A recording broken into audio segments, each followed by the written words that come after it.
ಬೀದರ್ನಲ್ಲಿ ಗುತ್ತಿಗೆದಾರ ಸಚಿನ್ ಆತ್ಮಹತ್ಯೆ ಪ್ರಕರಣಕ್ಕೆ ಸಂಬಂಧಪಟ್ಟಂತೆ ಪ್ರಕರಣದ ತನಿಖೆ ಕೈಗೆತ್ತಿಕೊಂಡ ಸಿಐಡಿ ಅಧಿಕಾರಿಗಳು.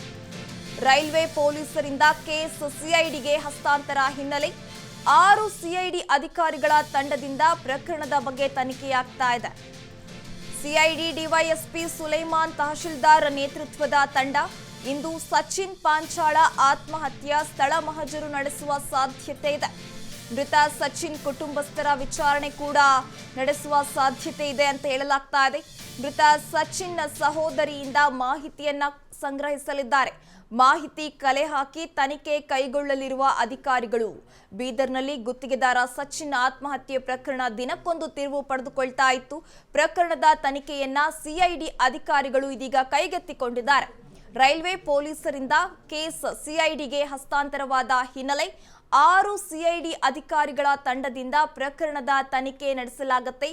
ಸಿಐಡಿ ಡಿವೈಎಸ್ಪಿ ಸುಲೇಮಾನ್ ತಹಶೀಲ್ದಾರ್ ನೇತೃತ್ವದ ತಂಡ ಇವತ್ತು ಸಚಿನ್ ಪಾಂಚಾಳ ಆತ್ಮಹತ್ಯೆಯ ಸ್ಥಳ ಮಹಜರು ಮಾಡುವ ಸಾಧ್ಯತೆ ಕೂಡ ಇದೆ ಅಂತ ಹೇಳಲಾಗ್ತಾ ಇದೆ.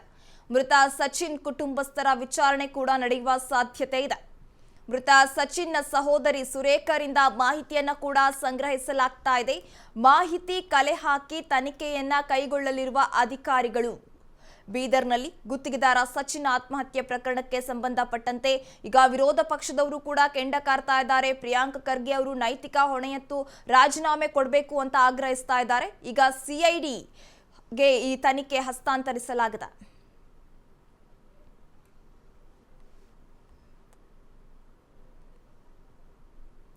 ಟ್ಯೂಷನ್ ಟೀಚರ್ನಿಂದಲೇ ವಿದ್ಯಾರ್ಥಿನಿ ಕಿಡ್ನಾಪ್. ಪ್ರೀತಿ ಹೆಸರಲ್ಲಿ 10ನೇ ತರಗತಿ ವಿದ್ಯಾರ್ಥಿನಿಯನ್ನ ಕಿಡ್ನಾಪ್ ಮಾಡಲಾಗಿದೆ. ಕನಕಪುರದ ಅಭಿಷೇಕ್ ಎಂಬ ಟೀಚರ್ನಿಂದ ಕಿಡ್ನಾಪ್ ಮಾಡಲಾಗಿರುವಂತದ್ದು. ನವೆಂಬರ್ 23ರಂದು ಎಂದಿನಂತೆ ಟ್ಯೂಷನ್ಗೆ ತೆರಳಿದ್ದ ಯುವತಿ. ಆದ್ರೆ ಟ್ಯೂಷನ್ ಮುಗಿದು ರಾತ್ರಿ ಆದ್ರೂ ಮನೆಗೆ ಬಂದಿರಲಿಲ್ಲ ವಿದ್ಯಾರ್ಥಿನಿ. ಹಾಗಾಗಿ ನವೆಂಬರ್ 23ರಂದು ಎಂದಿನಂತೆ ಟ್ಯೂಷನ್ಗೆ ತೆರಳಿರ್ತಾರೆ ಯುವತಿ. ಆದ್ರೆ ಟ್ಯೂಷನ್ ಮುಗಿಸ್ಕೊಂಡು ರಾತ್ರಿ ಆದ್ರೂ ಕೂಡ ಮನೆಗೆ ವಿದ್ಯಾರ್ಥಿನಿ ಬಂದಿರಲಿಲ್ಲ. ಟ್ಯೂಷನ್ ನಿಂದಲೇ ಬಾಲಕಿಯೊಂದಿಗೆ ಎಸ್ಕೇಪ್ ಆಗಿದ್ರಂತೆ ಟೀಚರ್ ಎನ್ನುವ ಮಾಹಿತಿ ಲಭ್ಯವಾಗ್ತಾ ಇದೆ. ಟ್ಯೂಷನ್ ಟೀಚರ್ ನಿಂದಲೇ ವಿದ್ಯಾರ್ಥಿನಿಯನ್ನ ಕಿಡ್ನಾಪ್ ಮಾಡಲಾಗಿದೆ. ಈಗ ನೋಡ್ತಾ ಇದ್ರಿ, ಪ್ರೀತಿ ಹೆಸರಲ್ಲಿ 10ನೇ ತರಗತಿ ವಿದ್ಯಾರ್ಥಿನಿಯನ್ನ ಕಿಡ್ನಾಪ್ ಮಾಡಲಾಗಿದೆ ಅಂತ.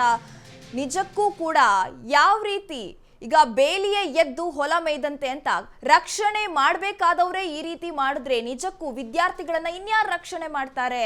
ಏನೋ 2 ಅಕ್ಷರ ಕಲೀಲಿ ಅಂತ ಹೇಳಿ ಪೋಷಕರು ಟ್ಯೂಷನ್ಗೆ ಹಾಕಿರ್ತಾರೆ. ಟ್ಯೂಷನ್ ಟೀಚರೇ ಈ ರೀತಿ ಮಾಡಿದ್ರೆ ಬೇರೆಯವರಿಗೆ ಏನು ಬುದ್ಧಿ ಹೇಳ್ತಾರೆ? ಇವರು ಯಾವ ರೀತಿ ಮಕ್ಕಳಿಗೆ ಶಿಕ್ಷಣವನ್ನ ಕೊಡ್ತಾರೆ?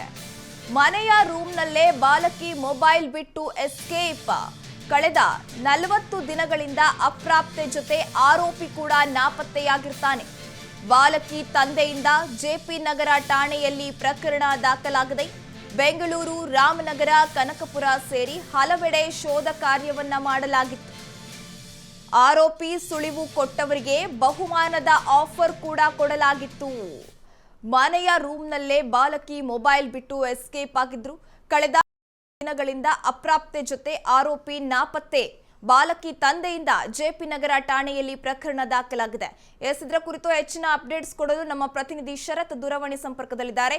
ಶರತ್, ಈಗ ಟೀಚರ್ ಇಂದಲೇ ಬಾಲಕಿಯನ್ನ ಕಿಡ್ನಾಪ್ ಮಾಡಲಾಗಿದೆ ಎನ್ನುವ ಒಂದು ವಿಚಾರ ಗೊತ್ತಾಗ್ತಾ ಇದೆ. ಇದರ ಕುರಿತು ಹೆಚ್ಚಿನ ಡೀಟೇಲ್ಸ್ ಕೊಡೋದಾದ್ರೆ.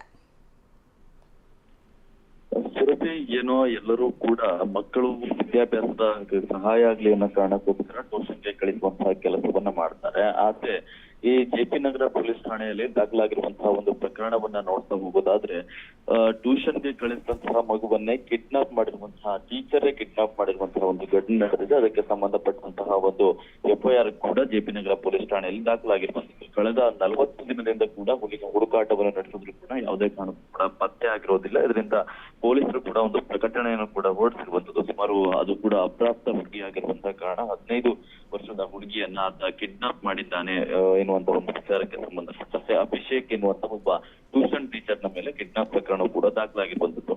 ಕಳೆದ ನವೆಂಬರ್ 23ನೇ ತಾರೀಕು ಕೂಡ ಎಂದಿನಂತೆ ಆ ಬಾಲಕಿ ಟ್ಯೂಷನ್ಗೆ ತೆರಳಿರ್ತಾಳೆ. ಆ ಸಮಯದಲ್ಲಿ ಟ್ಯೂಷನ್ ಟೀಚರ್ ಜೊತೆಗೆ ಹೊರಗಡೆ ಹೋಗಿರುವಂತದ್ದು ಸದ್ಯಕ್ಕೆ ಸಿಸಿಟಿವಿ ದೃಶ್ಯಾವಳಿಗಳಾಗಿರ್ಬೋದು ಇನ್ನಿತರ ಕಾರಣಗಳಿಂದ ತಿಳಿದು ಬಂದಿರುತ್ತೆ. ಇದಕ್ಕೆ ಸಂಬಂಧಪಟ್ಟಂತೆ ರಾಮನಗರ, ಬೆಂಗಳೂರು ಎಲ್ಲ ಕಡೆಗಳು ಕೂಡ ಹುಡುಕಾಟವನ್ನ ನಡೆಸುವಂತ ಕೆಲಸವನ್ನ ಮಾಡಿದ್ರು. ಹಾಗೆ ಹೊರಭಾಗಕ್ಕೆ ಹೋಗುವಂತಹ ಸಮಯದಲ್ಲೂ ಕೂಡ ರೂಮ್ ನಲ್ಲೇ ಮೊಬೈಲ್ ಅನ್ನು ಕೂಡ ಬಿಟ್ಟು ಹೋಗುವಂತ ಕೆಲಸವನ್ನ ಮಾಡಿದ್ದಾರೆ. ಹಾಗೆ ಆನ್ಲೈನ್ ಪೇಮೆಂಟ್ ಆಗಿರ್ಬೋದು ಯಾವುದೇ ರೀತಿಯಾಗೂ ಕೂಡ ಅದು ಸಂಪರ್ಕಕ್ಕೆ ಸಿಗ್ತಾ ಇಲ್ಲ. ಹೀಗಾಗಿ 40 ದಿನಗಳಿಂದ ಯಾವುದೇ ರೀತಿಯಾಗೂ ಕೂಡ ಮುಖ್ಯನ ಸುಳಿವು ಇಲ್ಲ. ಹಾಗೆ ಆತನ ಸುಳಿವು ಇಲ್ಲದಿರುವಂತಹ ಕಾರಣಕ್ಕೋಸ್ಕರ ಸದ್ಯಕ್ಕೆ ಪೊಲೀಸ್ ಪ್ರಕಟಣೆ ಹೊರಡಿಸಿರುವಂತದ್ದು. ಹಾಗೆ ಆರೋಪಿಗಾಗಿ ಕೂಡ ಒಂದು ವಾರ ಲುಕ್ಔಟ್ ನೋಟಿಸ್ ಅನ್ನು ಕೂಡ ಹೊರಡಿಸಿದ್ದಾರೆ. ಇನ್ನು ಯಾವಾಗ ಆರೋಪಿಯನ್ನ ಬಂಧಿಸಲಾಗುತ್ತೆ ಅಥವಾ ಯಾವಾಗ ಸೆರೆ ಸಿಗ್ತಾನೆ ಅನ್ನೋದನ್ನ ಕಾದು ನೋಡಬೇಕಾಗಿರುತ್ತೆ. ಓಕೆ, ಥ್ಯಾಂಕ್ ಯು ಶರತ್ ತಮ್ಮೆಲ್ಲ ಡೀಟೇಲ್ಸ್ಗೆ.